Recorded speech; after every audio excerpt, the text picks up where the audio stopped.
Здравствуйте, ребята! И сегодня снова с вами наша рубрика «Вредные советы».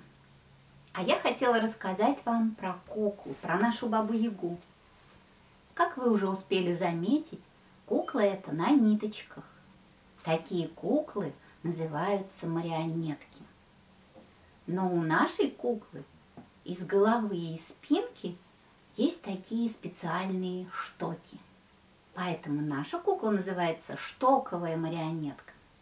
В театре кукол такие куклы считаются самыми сложными к управлению. Может быть, и у вас получится когда-нибудь самим сделать подобную куклу. Ой, кажется, наша баба-ёжка идет.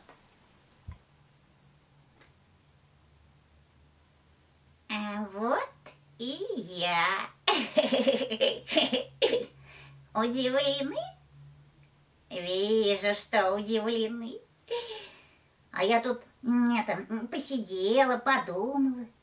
Все вокруг давно замужем. Одна я как дур сижу.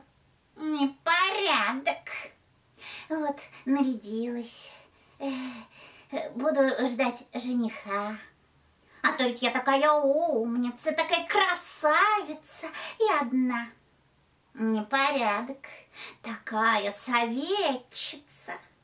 Ой, кстати, вот вам мой совет. Если ты пришел к знакомым, не здоровайся ни с кем. Слов «пожалуйста», «спасибо» никому не говори.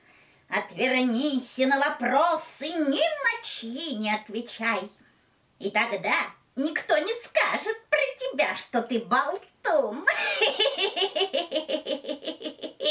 Ой, вот, да. Еще один совет. Если что-нибудь случилось, и никто не виноват, не ходи туда, иначе виноватым будешь ты. Спрячься где-нибудь в сторонке, а потом иди домой. А про то, что видел это, никому не говори.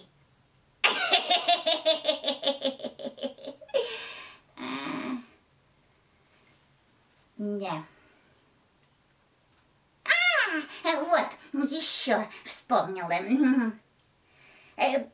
Посмотрите, что творится в каждом доме по ночам. Отвернувшись к стенке носом, молча взрослые лежат. Шевелят они губами в беспросветной темноте и с закрытыми глазами пяткой дергают во сне. Ни за что не соглашайтесь по ночам идти в кровать. Никому не позволяйте вас укладывать в постель. Неужели вы хотите годы детские свои провести под одеялом на подушке без штанов? Ой, ну, пойду домой.